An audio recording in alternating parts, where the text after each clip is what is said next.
कान में जो इन्फेक्शन होता है जिससे बहुत बार लोग जो है बहुत सारी तकलीफ़ों से जूझते हैं, इसके बारे में मैं चाहती हूँ कि थोड़ी हमारे साथ जानकारी साझा करें। एक्चुअली कान से संबंधित सही में जो समस्या होती है, बहुत मरीज शुरुआती अवस्था में जागरूकता के अभाव में डिले करते हैं, लेट से आते हैं डॉक्टर के पास। कभी इधर से उधर कुछ दवा अपना कर लिया, जब बीमारी कुछ ज़्यादा ही फैलती है तब फिर वो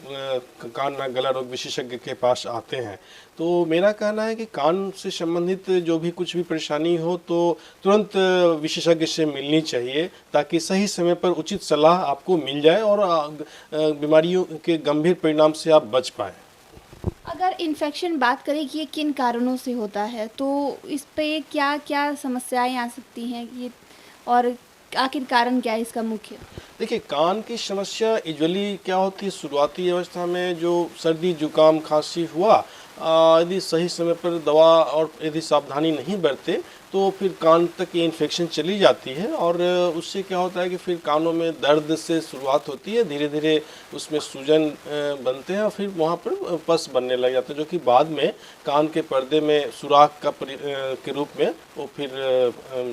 रूप ले लेता है। फिर आप डॉक्टर से मिलते हैं उसी चीज़ के लिए। तो एक तो ये हुआ। दूसरा चीज़ कि कभी कभी लोग घर में ही कान साफ़ करने की कोशिश करते हैं, उसमें जो तीली वगैरह से या कुछ भी सेफ्टी पिन से या क्या पेन से भी कान साफ़ करने की कोशिश करते हैं, उसमें ईयर इन्फेक्शन का चांसेस रहता है। तो ऐसा नहीं करना चाहिए। जो भी हो प्रॉपर वे में ही इसको यूज करें, या जॉनसन बर्ड करें, या जो भी आपको लगता है कि नहीं कान में यदि वैसा हो रहा है तो आप डॉक्टर से सलाह लेकर ही आगे फिर कुछ भी इसको करें। डॉक्टर साहब, बहुत बार लोग ये शिकायत करते हैं कि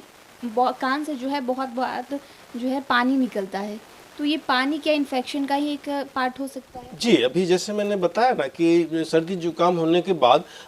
कानों में इन्फेक्शन चली जाती है और दर्द से होते हुए सूजन बनता है, फिर वहाँ पर फ्लूइड बन जाते हैं। वही फ्लूइड धीरे धीरे पस के रूप में परिवर्तित होकर कान के पर्दे को सुराख बनाते हुए बाहर आता है, जो कि यदि सही समय पर नहीं इसको ट्रीट किया जाए तो ये परमानेंट रूप ले लेता है और जब भी थोड़ा सा भी कुछ इन्फेक्शन लगे या पानी चला जाए, वो फिर कान बहने की शिकायत हमेशा के लिए हो जाती है। और इसके साथ ही जैसा आपने बताया कि पस बाहर निकलने लगता है, और अगर ये पस बहुत बार लोगों का होता है कि पस निकल रहा है और वो स्मेल भी कर रहा है। जी, जब वो शुरुआती अवस्था में तो स्मेल नहीं होती है, वो डिस्चार्ज वाटरी डिस्चार्ज होंगे, कभी कभी सीरोसैंगनस डिस्चार्ज आते हैं, थिक डिस्चार्ज होता है, येलोइश डिस्चार्ज होने लगता है। जब बैक्टीरियल इन्फेक्शन हो जाती है तो फिर उसमें स्मेल देने लगता है, और जब अंदरूनी हड्डियों को में भी इन्फेक्शन जब फैल जाती है तो उस कंडीशन में भी स्मेल आने लग जाता है। तो जब भी स्मेल के साथ डिस्चार्ज आए तो पेशेंट को अलर्ट हो जाना चाहिए ऐसे में, और तुरंत कान नाक गले रोग विशेषज्ञ से सलाह लेकर ही आगे का इलाज करें। वो अगर इस पे ट्रीटमेंट पे आ जाएं तो पूरा ट्रीटमेंट क्या होता है, और अगर इसको पूरी तरह से ठीक करना है तो कितने दिन का समय लग सकता है? वही जैसे कि हम लोग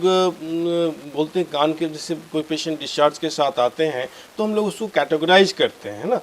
एक्यूट सुपरेटिव ओटाइटिस मीडिया और क्रोनिक सुपरेटिव ओटाइटिस मीडिया। तो एक्यूट कंडीशन में तो पेशेंट को यदि हम प्रॉपर ढंग से दवा दें या ऑरल टॉयलेटिंग वगैरह सब सलाह के साथ करें तो हील हो जाता है, पर्दा में जो सुराख बनता है। लेकिन वही यदि छोड़ दिया जाए बहुत दिनों तक, पेशेंट भी इरेगुलर वे में ट्रीटमेंट करें तो ये सुराख जो है परमानेंट बन जाता है और उसको हम लोग फिर क्रोनिक ओटाइटिस मीडिया में वो परिवर्तित हो जाता है, जो कि आगे चल के फिर उसका ऑपरेशन ही सलाह होता है। ऑपरेशन के बाद कई बार लोग जो है लापरवाही बरतते हैं, तो इनमें जब कान का ऑपरेशन करवाया गया हो, जब ये इन्फेक्शन हो गया है, तो क्या सावधानियां विशेषकर बरतनी चाहिए? जी, ऐसे जब भी कान का यदि ऑपरेशन होता है तो हम लोग पेशेंट को सलाह देते हैं कि आप ठंडी चीज़ों से परहेज करें, तालाब या नदी में नहाएं नहीं, हाँ, कान में पानी नहीं जाए, उसको बचा के रखें। हम लोग पेशेंट को बोलते हैं कि आप कॉटन में वैसलीन लगा के ईयर पैक कर लें ताकि वो वाटर टाइट हो जाए और पानी न जाए, अदरवाइज़ फिर वो इन्फेक्शन लगेगा और फिर से सुराख बनने की संभावना हो सकती है।